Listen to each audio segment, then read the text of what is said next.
Hello and welcome to the 13th of 31 horror movie reviews this month, covering a brief history of horror and film. We're still in the 50s, where there were a lot of science fiction horror movies. To make sure I have my bases covered, I thought I'd do a giant monster movie. The Beast from 20,000 Fathoms from 1953 is a classic giant monster movie in which a giant dinosaur called a Rhedosaurus is set free from ice by an atomic bomb.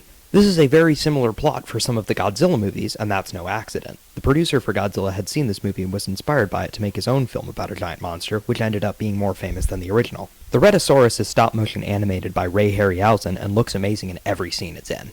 This film is actually adapted from a short story written by Ray Bradbury called The Foghorn, in which a monster thinks the sound of a foghorn is another one of his kind. This is adapted in the story, although it's a brief scene and has little to do with the plot.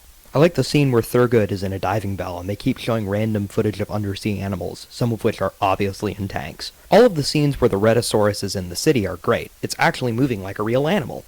It is a bit strange that after the monster attacks, they somehow lose track of it. How'd they even do that? It's like 50 feet tall. After the Rhedosaurus is shot and bleeds, it's revealed that its blood contains ancient viruses that are deadly to humans, which, honestly, makes a lot of sense. This thing has been frozen for millions of years. It would only be logical that it contained bacteria that humans don't have the necessary antibodies to combat. The way that the Rhedosaurus is killed is quite odd. Nesbit and a military sharpshooter ride up a roller coaster to be at eye level with it, and then fire a radioactive isotope into one of its wounds.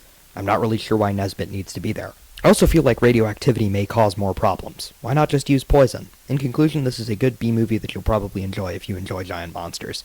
Then again, who doesn't? 7 out of 10.